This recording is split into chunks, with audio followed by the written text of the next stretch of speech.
We are now located at that moment in time when one ruling state is about to give way to another. That the state of Israel is about to replace the United States as the ruling state in the world.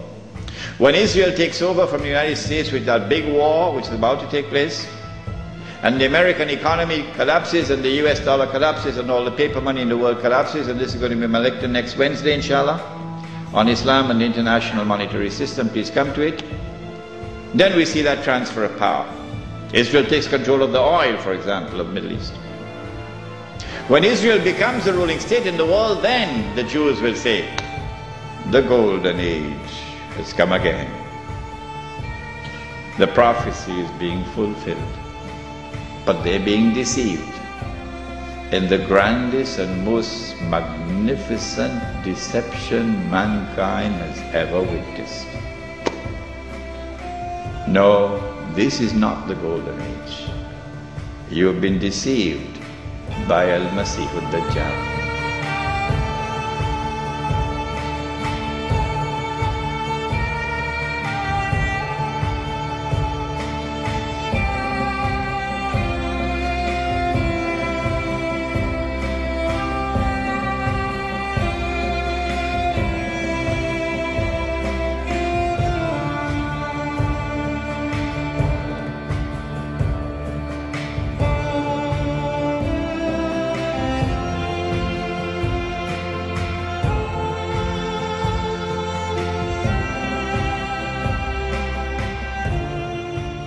Any of us who studied any history at all knows that's exactly how World War I took place. Then World War II was fomented between the Zionists, between the German nationalists again, and the Brits to bring us in. And in World War II, Israel was to be born. And the Zionists were given power. So since the first two wars came off just exactly as that letter said, and that letter used to hang right in the British Museum Library until 1977 when Baron Rothschild became a director. And as soon as he was on the board of directors, that letter disappeared from the library. Immediately.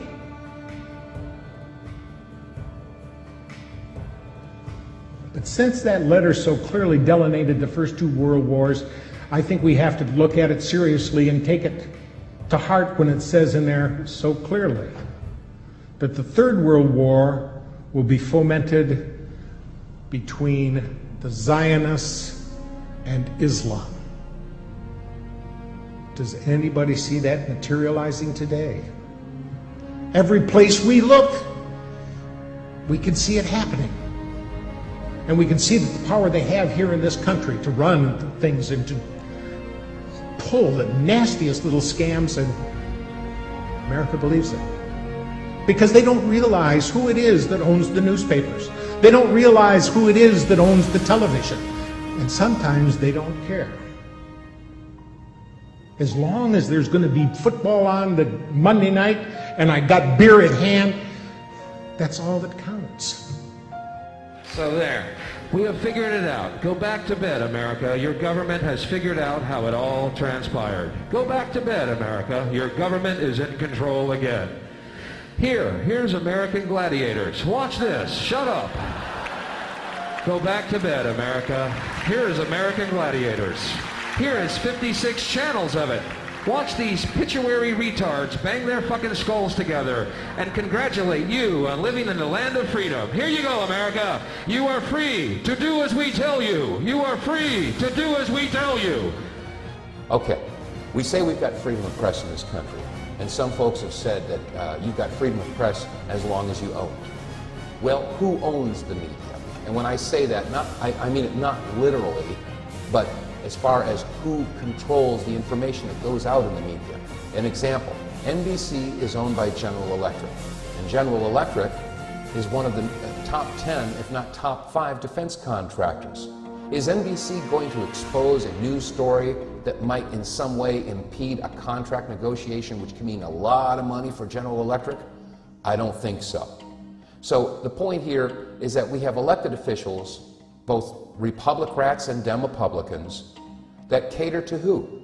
Certainly not the common people. We don't have the huge amounts of money to contribute to their election campaigns.